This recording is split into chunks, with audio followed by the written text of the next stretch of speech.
Ross on your left, Lucas Michaels on your right. Both these players 11 and 2. Winner, winner. Going to be elimination rounds a little bit later, and you can decide if you want to watch them play in the quarterfinals. Affinity on the play. One of 11 players in day number 2 with Affinity is Lucas Michaels. Ross is on 6 cards, and he's staring down a Mox Opal, a Darksteel Citadel, and a Signal Pest. Razorverge Thicket, Land of War Elves, and let's head back over to Lucas Michaels, see what kind of start he's got. And this is the important turn for the Affinity decks. It wasn't the most explosive turn 1. Turn 2 is where he really needs to get going. Well, Steel Overseer is a card in this matchup that is going to live. Yeah. Game number 1. So he's going to be able to churn out some +1/+1 counters on all of his artifact creatures. And for Ross, it's a game about speed. He's got to giddy up. Yeah, it's more a question of not if this Steel Overseer is going to live, but if the game's going to go long enough for those +1/+1 counters to have a huge impact. Because we've seen Ross, once he goes infinite with mana, the Vizier Devoted Druid combo, just overrun 100 times, kill the opponent. So we'll see if this Steel Overseer is impactful enough. We have a Nettle Sentinel along with a Devoted Druid, and we could have infinite mana very soon here, folks. Yep. And we have seen Ross win with infinite mana with Devoted Druid and Vizier of Remedies, plus Court of Calling for Azuri, Renegade Warlord. Renegade Leader, excuse me. As we head back over to Lucas Michaels, who's only got 1 land. He has, I think, a Vault Scourge. Yes, let's make it 2 Vault Scourges, but he doesn't have his interaction, so we're going to find out right now, as there is a Steel Overseer activation. All the creatures are going to get a little bit bigger. I think we'll see Signal Pest come into the red zone here in just a moment. It'll just be an attack for 1. Battle Cry does not affect Signal Pest itself, as Merriam's going to fall down to 18.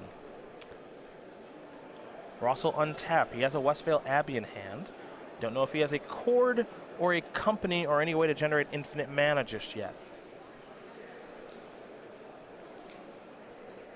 And the Affinity board is starting to look real good. But I would expect that this start generally to be too slow against the Elves deck. It feels a little bit slow, I do agree. Because he's definitely not going to close out the game next turn. Which means if Ross wants to spend this turn as his setup turn, then the turn after that, he is when his back is against the wall. Well, he's going to math it up, math it out, see what he can figure out here. Collected Company in hand 2. It's probably a fine place to start.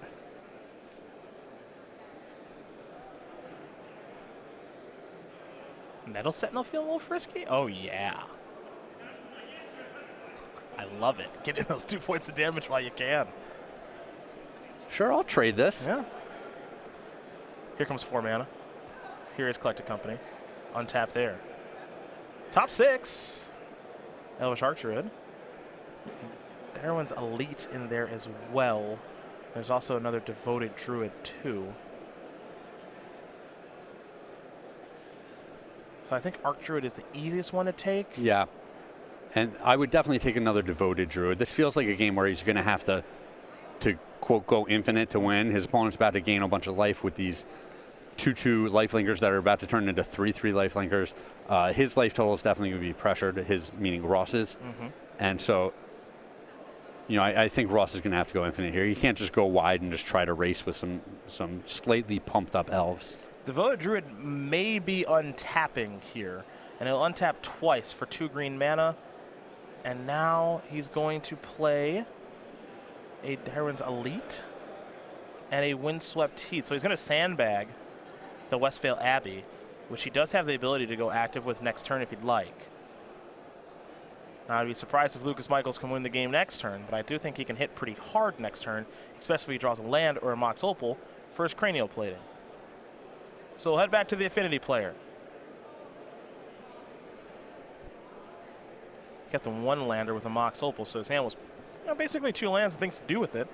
But another land may have let him explode entirely, where he hasn't had the opportunity just yet. Yeah, the second land really would have taken the handcuffs off of him. He's been a little bit shackled here with his resources, but as we've said, Ross is in a situation where he really needs the combo. He really needs Azuri and multiple pumps in order to win the game.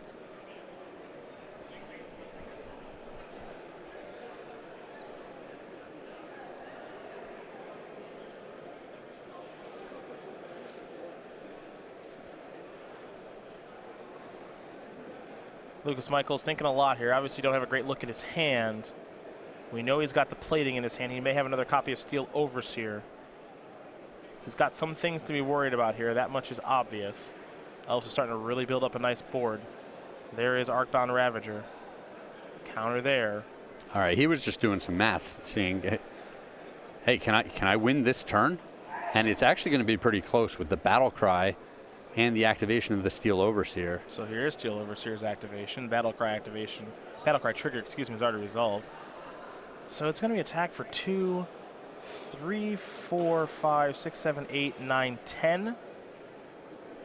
And sacrificing the other 4 artifacts can bring it up to 15 because there's already 2 counters on the Ravager.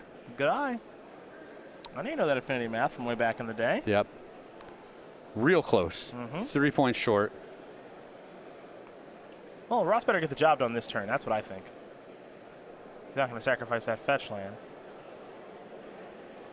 Looks like a Court of Calling. Well, he's got some math to do now.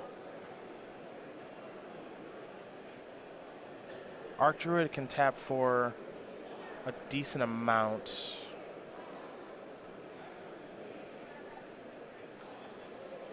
He's going to use these for Cord, which he gets to untap his Nettle Sentinel because it is a green spell. 1, 2, 3, 4, 5, 6, 7. Archdruid tap for 7. So I think this will be double overrun. Okay, so he gets to just, so he gets to go inf with, he can overrun, Devoted Druid gets bigger, untap a bunch, keep slamming this. Yep, another way to go infinite here. And we haven't seen this before on camera. Yeah, so this is pretty great. Yeah, so with Archdruid, Azuri, and multiple Devoted Druids, he can just overrun as many times as he pleases. These things will keep getting counters on them, but they'll keep getting +3/+3. And so he's going to do this a bunch of times. Ross is going to explain exactly how this works. So this is the other way, I guess, to go infinite with this deck. Yeah. And then he can attack for infinite. And that's exactly what he's explaining to his opponent right now. So he'll go through it real quick. So put a counter here, counter here. Do this again.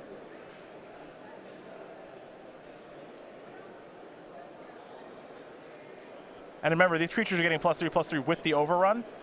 So the overrun effect is negating the minus counters that he's putting onto the Devoted Druid. It's kind of just a wash a bunch of the time. Yeah, the Devoted Druids don't get bigger. The rest of the team does. Exactly. He gets as much mana as he wants, gets to overrun infinite times, and that was literally the perfect draw step there. Court of Calling is a heck of a Magic card, folks, and Ross Merriam is drawing it quite a bit here this weekend. He does win game number 1 here over Lucas Michaels. Elves up a game over Affinity as these two players trying to race to kill each other. That's what the matchup was all about. Lucas really just needed, what felt like to me, another mana source. Yeah, another land on turns 2 or 3. I think he would have deployed enough on the board to kill on turn 4, but didn't have it. Did not have it. Super close, 3 points short on the last turn. Definitely was going to cross the finish line the next turn. Oh, yeah, you only needed one more turn to be able to win that game, but that's kind of modern, right? Yep. I feel like every time you lose, you always just need one more turn before you were going to win. So these players are going to look at their sideboards. We're going to do the same. We're going to start with Lucas Michaels, our Affinity player. And we'll see that he has 2 Rest in Peace, 2 Spell Pierce, 2 Ancient Grudge, 2 Gearpow Aether Grid, 2 Etched Champion, a Blood Moon, a Bitter Blossom, a Whip Flare, a Thoughtseize, and a Dispatch. Some of the cards that I didn't think Ross would have to worry about are present here. Yeah, I like some of these cards a lot. The Gearpow Aether Grid and the Whip Flare are spectacular in this matchup. The Elves deck is all about just building up a massive Elves and using all of their mana. Keeping them off of that with Aether Grid and Whip Flare are going to be huge. I can also just see the Dispatch coming in as a cheap spot removal spell. Other side of things here for Ross Merriam, 3 Path Exile, 2 Chameleon Colossus, a Rest in Peace of Stony Silence, a Fracturing Gust of Burrington Forge Tender, a Selfless Spirit, a Kataki War's Wage, a Naven Mind Sensor, Nylon of Rhetoric, a Reclamation Sage, and a Scavenging Ooze. He's got hate. Yeah, he's ready for this matchup. There's some real haymakers here. The 1 Stony Silence, the 1 Fracturing Gust, the Kataki War's Wage, the Reclamation Stage. These 4 cards are just going to be spectacular in this matchup. He has the option to bring in something like Path to Exile if he thinks that he needs to slow things down just a little bit. But those other 4 cards are just stone cold locks to be coming in. Yeah, he's got some goodies to be bringing in here, some real haymakers that are worth mulliganing towards, like Stony Silence and Kataki, and we'll see if he does find them. But while these players do shuffle, sideboard, and get ready here for game number 2, we got a Grand Prix coming up in just a couple weeks, folks. Star City Games will be hosting Grand Prix Washington, D.C., where we'll have Christine Sprinkle, a bunch of artists in Artist Alley, and a standard Grand Prix as well. So we're going to let Jeremy Nolan inform you about what's going on September 1st through the 3rd. On September 1st through the 3rd, make plans to be part of Magic the Gathering history when StarCityGames.com proudly presents Grand Prix Washington, D.C. Play in the standard format main event to compete for thousands of dollars in prizes and a spot on the Magic the Gathering Pro Tour. Select the 3-day Infinite Challenge package to compete in all challenge events for one low price, while also walking away with the exclusive Hour of Devastation playmat. All Friday challenges are also Grand Prix trials.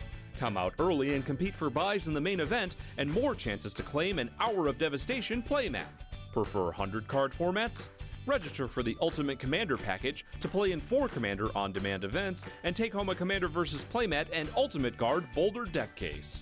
Want to play on Magic's grandest stage? Compete in the Pro Tour qualifier on Sunday and receive a Progenitus foil promo just for playing, plus the chance for an invitation to Pro Tour Rivals of Ixalan in Bilbao, Spain. And don't forget to come say hello to Grand Prix Washington, D.C.'s many special guests, including cosplayer Christine Sprinkle and an Artist Alley full of fan favorites, headlined by guest of honor Rob Alexander. Be part of Magic the Gathering history. Register for Grand Prix Washington, D.C. today. September 1st through the 3rd, Grand Prix Washington, D.C., hosted by StarCityGames.com. Make sure you do register and prepare for some standard fun as we watch a little modern action right now. Now, this is a bit of a faster start that we were looking for from Lucas Michaels. Get those cards on the board. Follow up with the cranial plating. That's how it's done as he plays 1, 2, 3, 4, 5 cards on turn 1. Oh, and Ross drew a good one. Oh, did he draw Kataki? Yeah, he did, and he looks so excited too. That's a good one. But oddly enough, we have seen Infinity beat Kataki before. It happens sometimes, but it is so hard. Oh, you got to work hard for it, but it can happen. I mean, that was exactly what he wanted to draw there. Oh, that's what the doctor ordered, no doubt. No doubt.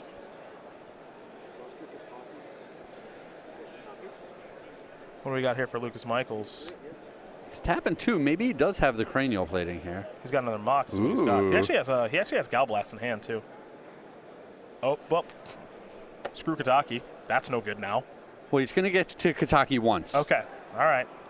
Gearpot Aether Grid is awesome against Elves for pretty obvious reasons. If you don't know what it is, we're going to show it to you here in just a moment as Merriam will draw a card. But yes, that was spectacular for him. Oh, and it looks like Ross might not have another land. This is even worse for him. He has to play Nettle Sentinel and simply pass the turn back. And he even has the Reclamation Sage to take care of the Gearport Aether Grid. This is, oh. It's so exciting.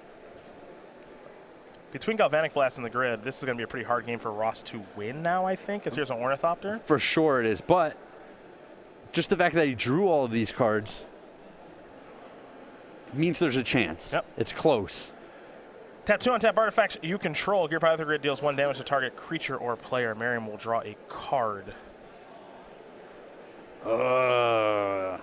Ross, so close.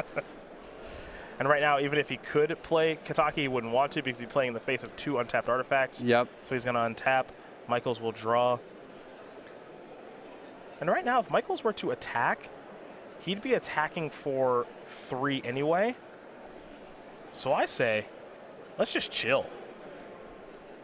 Yeah, ping him. Yeah. Just leave the shields up, because if he were to attack with Signal Pass, Vault Scourge, and Ornithopter, it'd be 3 damage. Sure, he'd gain a little bit of life, but it's not like his life total's under duress right now. So I say let's lean back, and let's let the grid take care of the work. Heritage Druid, how dare you? Just right into the garbage can. What's Ross supposed to do? Discard? Just right into the trash can. You want him to discard? I think you should have a little bit of more feelings for your elves. So discarding it into the garbage can is better than... Maybe. All right, now we can get to work. Now we can start attacking, yes. All right, he still wants to leave 2 pings up. I don't think there's any way out for Ross in this one. Even if he draws the next land, Kataki dies, drew a company. I wouldn't show Kataki. Nope. Obviously. Nope. I would want to keep that information hidden for game number 3, because there is going to be a third game. Ping ya. And ping your elf. And this attack might just finish the game. Probably should be lethal, right? Master is a 1, 2, 3, 4, 5. I'm looking at 1, 2, 3, 4, 5, 6, a 7-power creature. Yeah. Yeah, this should be more than enough to cross the finish line here for Lucas Michaels. And you see the power of the sideboard cards here in Modern. Gear Power Aether Grid getting the job done very easily there for Lucas Michaels. Clearly a very good card against Elves, but on the flip side, Ross drew some of his good sideboard cards in Kataki and Reclamation Sage. He just wasn't able to deploy them. Well, it's such a tease. He had the turn 1 green and white source, which is great. And then obviously he's Elves, so he's got the turn 1 mana creature. But it got gunned down, and he never drew another land after that. And that is the problem. So these players are going to go back to the drawing board here, and I don't think a lot has to change for either one of them. I think we've identified the cards that matter. Yep. It's just about drawing and deploying them, and that's the power, as I said, of Gear Power Aether Grid against Elves. Now, if Elves is able to kind of assemble, Arc Druid and be able to get going really fast, then they can maybe power past it. Yes. But that was what was that, a turn 2 Aether Grid? It was. Turn 2 Aether Grid ping. Yeah, game over. Pretty crazy. Yeah, pretty much game over. So both players going to shuffle up, get ready here for game number 3. Again, remember, whoever wins this one, top 8. In the top 8. Yeah. The loser still has a good chance. Yes, absolutely. Win the next round. Well, this is a win-in for Merriam and Michaels, so we'll see as Merriam will be on the play here. A good place to be here in game number 3. Let's talk about the Jolly Rover play match, shall we? It is a popular one here, as we had a lot of stores sign up for our exclusive pre-release play match program, so we want to thank each store that did sign up. Now, the Ixalan pre-release is taking place September 23rd and the 24th. Now, if you want to play in a pre-release that has this play mat, go.starcitygames.com/pre-release is the place to be. So you can find a store close to you that's participating and get the Jolly Rover playmat. Again, register today for your Ixalan pre-release. September 23rd and 24th is when those pre-releases are taking place. And if you do want to find one that's close to you that's participating, head over to go.starcitygames.com/pre-release for more information. Some pterodactyls in that bad boy. Rawr! Roar! Rawr! Yeah. Some of that. That's the best you're going to get from me. No, hey, that was good enough for me. Thank you. Thank you. I aim to please. Ross and Merriam are going to be on the play here for game number 3. We learn a little bit more about him. As we mentioned, 18 SCG Tour top 8s. He's looking for number 19 here this weekend, and he is one game win away from doing so. Is the 28-year-old from Middletown, Connecticut, who currently resides in Roanoke, Virginia, making those versus videos, those daily digest videos that we all know and love over on Star City Games. He's got 4 open wins. Number 5 would be pretty nice on the resume, along with 2 invitational top 8s. Jeopardy eggs, Utah Jazz, and just knowing a lot about things. Oh, man. He knows just things. He'll talk to you about things. Oh, trust me, I know. Don't get something wrong when talking to Ross about history. Because he will tell you things. You will learn all about history and about why you were wrong. It's very, very true. See if he can get past the issues he had in the last game. Well, he's on the play, which is huge in this matchup. Big, big difference. And, he has some of his own instant winners with cards like Fracturing Gust. Mm-hmm. No, his sideboard cards, Kataki, Stony Silence, Fracturing Gust, Reclamation Sage, all haymakers. Reclamation Sage is probably the worst of the 4. Certainly. Which is just pretty funny. Because it's a very good card. Yeah. Against Affinity. But I think it is the worst of the bunch.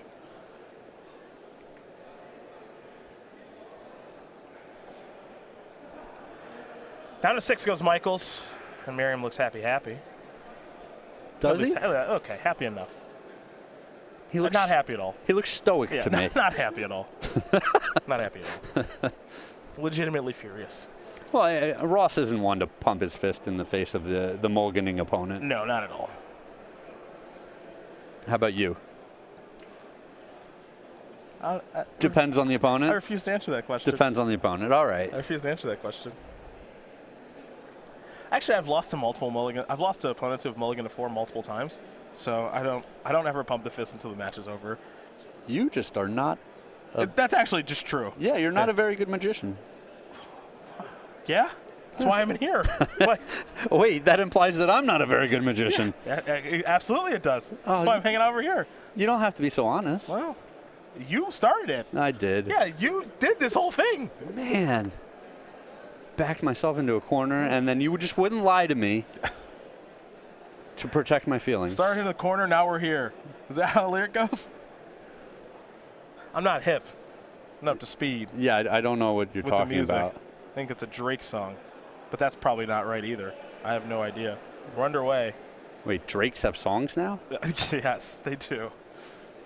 A Razor First Thicket into an Elvish Mystic. A Blinkmoth Nexus here for Lucas Michaels. Is there like a Sphinx song too? Or? I don't think there's an artist named Sphinx. That is a character out in Gone in 60 Seconds. You know that? Sphinx. That is not a good movie. I don't know if I can work with you anymore. We weren't sure we could work with each other before that. It's actually a great movie. Galvanic Blast is going to take care of Elvish Mystic. See if Ross has a second land this game. Lucky! Man, 2 lands in one game? Lucky! Unbelievable. There's a Windswept Teeth. And I think Lucas is down to 1 card over there. Yeah, he's got a little Memnite ready to give some beatdowns. Maybe it's 2 cards. Well, he was a multi-six. Yeah, 2 cards left. Yeah. 2 cards left. Not a lot to work with. But those 2 cards could be very good at plating. Okay. Well, there goes a lot. Oh, Modern is just great. We don't even have to try. Yeah, just cards that completely invalidate people's decks. It's always a good time. Get in for 1. Oh. Maybe Ross doesn't have anything to defend himself for the next 18 turns. Cavern of Souls, likely naming elf. Oh, Devoted lucky. Druid and an Elvish Mystic. Lucky. Tough way to go here for Lucas. Oh, pass. Understandable. Ross is going to get to do his thing. Pendlehaven, beatdowns. Let's make it 2. 2, sir. Let's make it 2, thank you. That's funny because I'm trying to figure out if Lucas will ever have a way to play Whip Flare. Does he have a mountain? Let's take a. He does have a mountain. All right, so he's got a mountain. He's got Glimmer Void, Spire of Industry, so it could happen. Here comes Vault Scourge. Pass the turn back. Go over to Ross. That means he could also maybe backdoor his way into Aether Grid. Uh-oh. Getting harder now. Oh. There's Azuri. What? Do we get to do it again? Yes, Ross. Ross just always sees it. I think this is Inf. I think it's Inf as well. I think this is Inf and Devoted Druid will get to attack for Inf. He's going to explain it because he's so good at math. Do it again. Do it again. It might not be infinite here. It might be a lot. We'll there. see. That's Okay. Yeah. Oh, my goodness. Look at all the red cards in his hand. Oh, my goodness. Yeah, he just points. He had 2 Gal Blasts and a Gear Power Aether Yeah. Grid. That is unreal. Oh, Stunning man. Silence. You're a crackerjack.